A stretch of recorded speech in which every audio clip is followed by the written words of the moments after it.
Dickmatization is the worst form of psychosis you can put a woman under. Never be the good dick guy.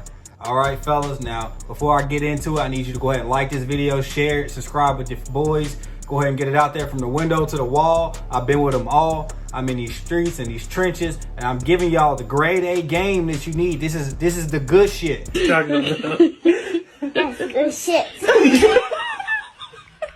It's that Medellin. This is that clean cut. None of this. This ain't this stepped on dirt game that y'all get. This game from dudes that's been doing it for a while, but they kind of rusty. I'm knocking the rust off, fam. All right, so this is the thing, fam. Dickmatization is the worst form of psychosis you can put a woman under. Let me say that again. Dickmatization is the worst. Dickmatization is the fucking absolute worst way you can make a woman go crazy for you. You want them crazy for you, but not this way. And let me tell you why. Primarily because sexual rejection is the worst way to reject a woman. Think about it, dog. Every time, if you ever see a really fat girl that you like, she was always pretty, she was just fat, right? If you ever see those girls get skinny, what do? They never ever give them cheeks to the dudes that was rejecting them when they were big, right? Because they were sexually rejected. You don't see that same polarity with men, and I'm not saying it makes anybody better or worse than the other, but look, let me put another comparison out there. When you do something wrong to a woman, say cheating, lying, stealing, or other forms of betrayal, you get the equivalent form of a psycho in that matter. She might key your car. She might put sugar in your gas tank. She might cut up your shirts. She might, change your passwords. She'll do a bunch of stuff that matches the energy you gave her. Now, when it comes to sex, if you dickmatize a girl, that's not, Let me give y'all a good example. And I'm telling y'all this because I've done it, and I've done it the wrong way. I've been that good D guy, and that's actually a bad strategy, and I didn't realize that I was using a bad approach to dating for so long. So, okay, two different women. One woman that I was with for a good while was a porn star. I don't know if I can say it on YouTube anymore. She was an adult film actress. So I met her in an orgy, right? And we actually hit it off. It sounds crazy. We hit it off, and we kept doing this thing for like a year, I think. And she told me something that was some real shit that she was like the third or fourth woman that had told me this back to back. So I was like, okay, they're not just making this shit up, because these chicks are completely different backgrounds, don't know each other, different ages, different ethnicities. Y'all know how I like to get down. So she's sitting there telling me, like, you don't have like the biggest thing I've ever seen, obviously, like I work in the industry, but you got dick magic. I'm not making it up, fellas. That's what she told me. So I knew from this porn star telling me that I had good D. It just confirmed that I already knew. Her plus other women telling me that. Now, it was her and then another woman I was with. Actually, two women I was with. No, I'm not gonna lie to you. It was one. But she looked like this other girl, so it kind of felt good. But anyway, this chick told me, middle boning her, bro. I was piping her down, splitting her in half, laying the ding-a-ling downtown. And she tells me, I'm cutting off my whole rotation for you. And my stupid, it was a mistake, fam. We all make mistakes. I should have went with it. I'd have been like, hell yeah, that's what's up. I said, no, hold up. Like, you going too fast. Like, I was being too logical in a heated moment. And you have to, if it's proactive and you know what's coming. I really didn't know she was going to say that. And that actually kind of skewed the relationship and changed the course of it from what it should have been. And the reason that it did that is because sexual rejection is the worst form of rejection that a woman can experience. I'm telling you, situationships are better than flings. If you sleep with a woman one time, she won, and you ended up losing a lot. Now, multiple times, 5 times is more evened out. 10 times you're in the driver's seat. That's what you want. You want to be the pilot of the plane. Now, the whole thing about this really want to get into is that I see this, and it's a great parallel between the new school and the old school. So you got guys like me in my 20s that are giving you guys advice, and you got the old heads in their 40s and their 50s that are giving superb advice. Now, the thing is that older men have better discernment. Discernment is an emotional skill. It's conquering your emotions, right? And also, it's being able to identify categories. I'm saying this because women tend to be meaner to each other when they disagree. Think about it. What do girls call girls they don't like? I've literally seen women that I've met at orgies or swinger parties sit there after they've like slept with a bunch of people. They will both call slut shame the other girl. Like they don't, that's what they do. Guys, when we disagree, we don't do that as often. Yeah, we do it, but that's really some sensitive guys. Women tend to like be more brash. It's very hard for women to talk about people and things they don't like or disagree with without using shaming language or insults or mean words. So that's why I'm saying it's safer for them to communicate with us than it is for other women. And the minuteness and the micro versions of them effectively. I know plenty of women who have friends that are all about, like voting for, certain political parties or certain communities having rights. And then this other woman doesn't care about that at all. She has no care whatsoever. And her friends don't even know that about her. Also, they don't tell each other intimate details all the time. When I date women, I honestly encourage them, and this is one of the things I do to get women to like me more. And it's not like I'm faking it. I truly mean it because I see it, and it's a commonality that is across the board that I'm like, you need to develop healthy female relationships. A lot of women don't even tell each other when they get yeast infections. They just don't. They keep it hush hush. It's so that's them being covert in sounding the same but meaning different things. That indirectness that women have, we're not gonna see them lose that in their lifetime. It's been like that for thousands of years. Like we can prove that human beings have been on Earth for at least 100,000 years. So, for as far as what I'm saying and what I'm telling you. They don't communicate. So this discernment that I'm saying older dating coaches have, older guys have, that discernment's important because they hear women saying the same things, but they're quicker and more adept of processing what that woman is truly saying based on who she is. Now, as younger guys, we get caught up in it because it's like we're trying to prove to the women that they all sound the same, but that doesn't fucking really matter, dog. What matters is the interpretation of that data because communication is an exchange of data. Now, us young dudes, because we were so bastardized and not shown real female nature and lied about it more than these older generations, we are keen to be like, ha, female nature, I identify that. I know what you're doing. And we want to call out the tricks and work them out and see them. And older men are just kind of like, yeah, they know the tricks are there, so they don't even acknowledge it. And they have better discernment.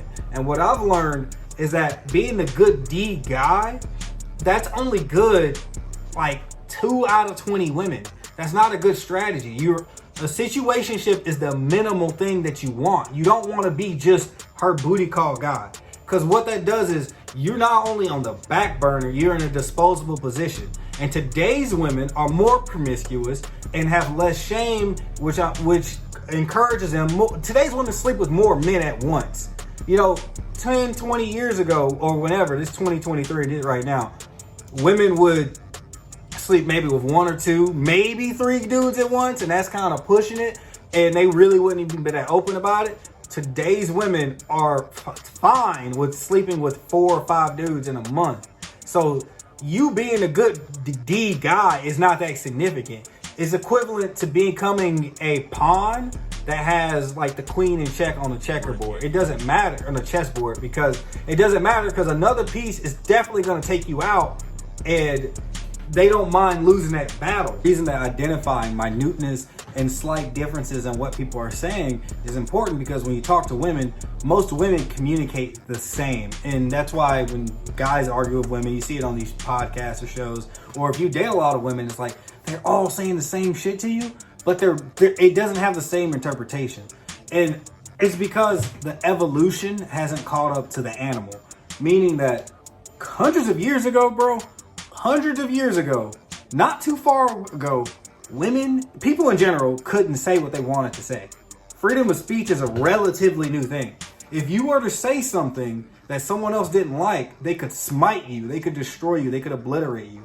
And currently, it is safer for women to communicate with men blunt and open and honestly than it is for them to do that with women. Now, they might not always realize it, but I've come to experience this because a lot of times when I meet women, like a lot of women want to introduce me to their friends, And it's not even because they like me so much. They literally want someone there that's not afraid to say what the fuck they think.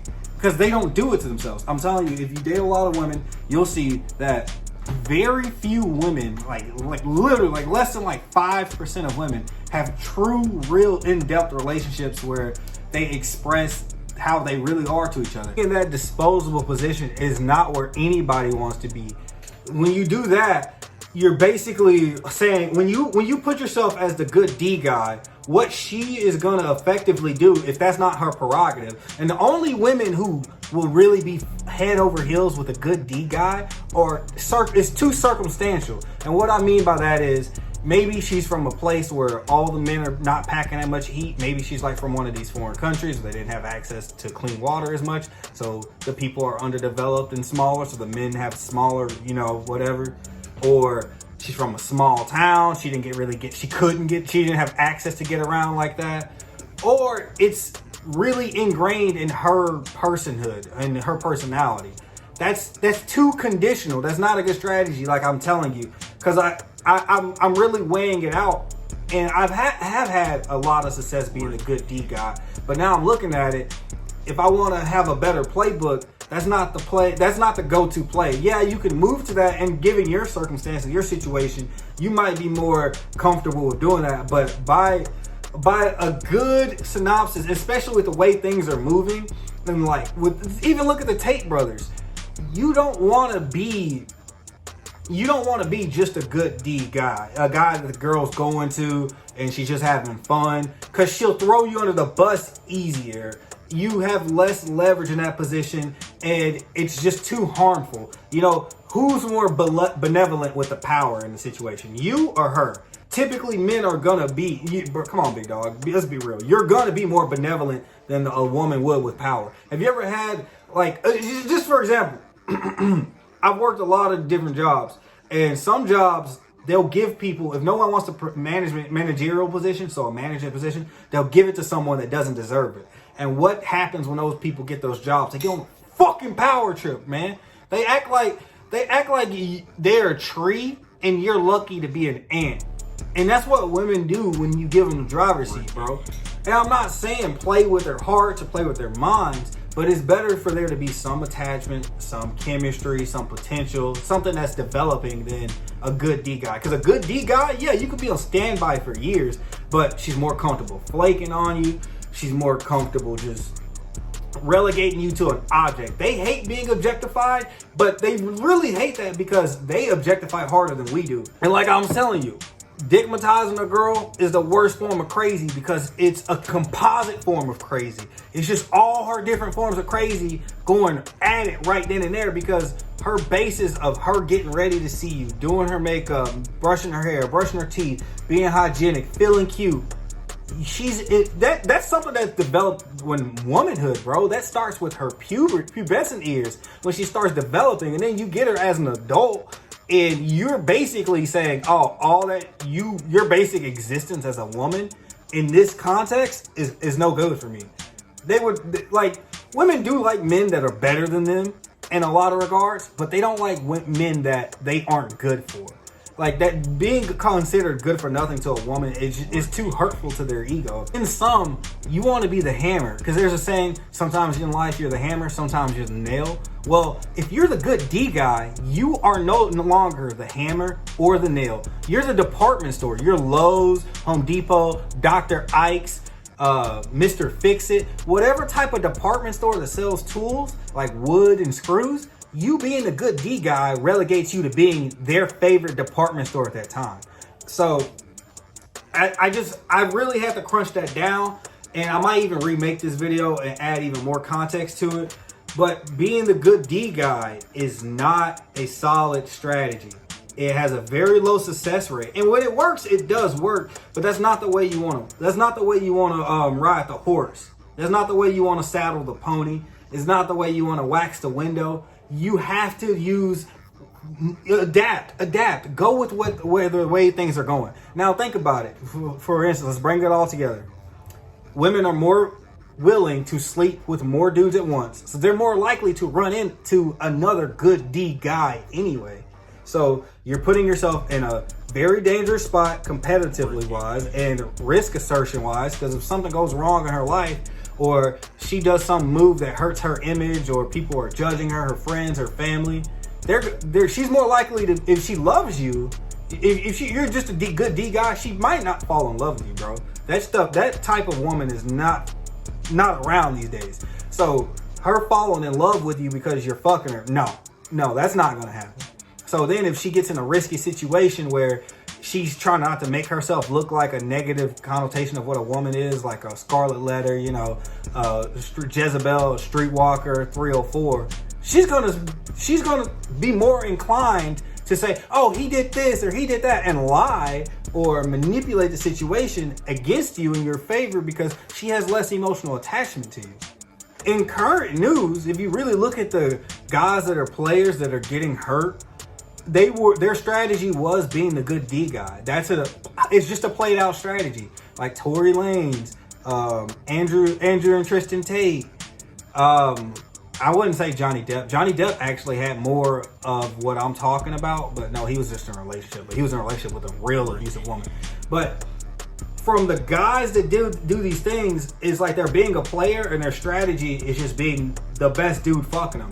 And no, that's not going to work because women don't like having too awkward of an upper hand or too much downward leverage. They have to have incentive. They are very incentive based. Like we're very goal based. Women are very incentive based. So like you got to look at it. You may wonder what would be a good time to use the good D strategy guy. Well, if you do have good D, maybe you got a girl that you can confirm as a virgin. Maybe you started. If y'all met when you were 10 and you're both 20 now and you know she hasn't been with anybody, yeah, it might work, but you probably already have feelings with her and you're in some sort of relationship with her that's greater than the good D guy. Or like I said, she's from you can tell. Like me personally, I can just tell when a girl's been with dudes that have smaller things than me. It's like blatantly obvious, and you just need like sexual prowess to realize it. Here's an old trick that my parents taught me. My parents are old school, so this doesn't matter because you're not running into that many virgins these days. But a virgin, if you're sleeping with a girl and she says she's a virgin and you're not, when she lays down, she's not just gonna sit down and open her legs.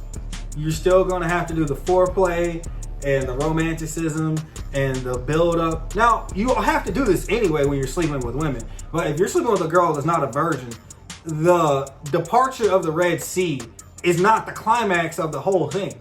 Like literally taking or losing your virginity, taking someone's virginity or losing your virginity, it's literally more about what happens around the sex than the actual sex. Now, if you're two already experienced people, the sex is what matters, but it's like, did you mentally stimulate the girl? Did you get her in her zone? Did you please her before you please yourself? That matters differently than when you're with a virgin. All right, I feel really good about everything I've said today, y'all. This is your boy Terrell. Comment what you think, like the video, share, subscribe. Peace.